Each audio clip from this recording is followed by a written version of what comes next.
নমস্কার বন্ধুরা, আমি দীপান্বিতা। আমার চ্যানেলে তোমাদের সবাইকে স্বাগত। তো দেখতেই পাচ্ছ আয়ানসকে কিন্তু আয়ানসের বাবা আজকে রেডি করিয়ে দিচ্ছে। আসলে আয়ানস এখন একটু ঘুরতে বেরোবে। আসলে আমরা তিনজনেই বেরোবো, আমি, সৌরভ আর আয়ানস। তো দেখো, ওকে কিন্তু রেডি করিয়ে দিচ্ছে আর ও কিন্তু ভীষণ খুশি, কারণ ও বুঝতে পারছে যে একটু ঘুরতে বেরোবো। আসলে ওকে তো সারাদিন ঘরের মধ্যেই রাখা হয়, তাই আজকে ভাবলাম যে একটু পাশ থেকে ঘুরিয়ে নিয়ে আসি। আসলে আমাদের সামনেই একটি ফিল্ড আছে, ওই ফিল্ডটিতে ক্রিকেট টুর্নামেন্ট চলছে। তো ওখানেই যাব, অল্প সময়ের জন্যই যাব। তো এই জন্য আজকে সৌরভ বললো যে তাহলে আমি বাবাকে রেডি করিয়ে দিই আর তুমি রেডি হয়ে যাও। তো আমি ওইদিকে রেডি হয়ে নিচ্ছিলাম যাতে একটু তাড়াতাড়ি হয়ে যায়।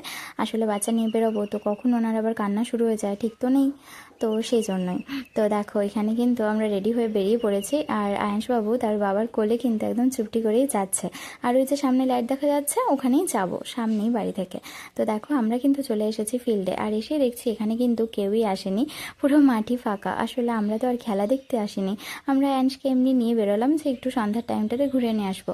আর এত রাত করে তো আর ওকে নিয়ে বেরোনো যাবে না, বলো। তো দেখো, এখানে কিন্তু পুরো ফিল্ডটাই একদম ফাঁকা পড়ে আছে।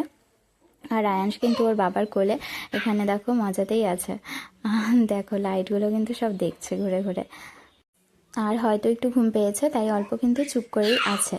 আর দেখো, এখন কিন্তু এখানে খেলা শুরু হয়নি, তো এখানে একটি মিউজিক চালিয়েছিল, তো ওটাতেই বাবা ছেলে একদম ফিল্ডের ভেতরেই চলে গেল। আর ওখানে দেখো নাচ করছে দুজন মিলে, কারণ যেহেতু খেলা শুরু হয়নি তো এখন তো ভেতরে যাওয়াই যায়। তো দেখো দুজন মিলে ঠিক কেমনভাবে নাচছে।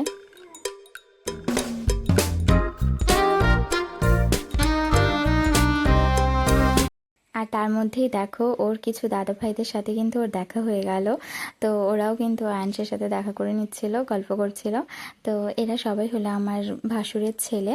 দুজন হলো ছোট ভাসুরের ছেলে আর একজন হলো মেজো ভাসুরের ছেলে। তো সব ওর দাদা ভাই হবে। তো দাদা ভাইদের সাথে কিন্তু গল্প করছে আমাদের আয়ানসবাবু। তো দেখো, তারপর আর কি, খেলা যেই শুরু হয়েছে অমনি আমাদের আয়াঁশবাবু কিন্তু ঘুমিয়ে পড়েছে। তো বেকার বাইরে ঠান্ডার মধ্যে রেখে তো লাভ নেই, তাই আমরা তিনজনে এখন বাড়ি চলে যাচ্ছি। আর যার জন্য বেরিয়েছিলাম যে ওর মনটা একটু ভালো হবে, ঘরে সবসময় থাকে, সেটা হয়ে গেল। তো আজকের মতো টাটা।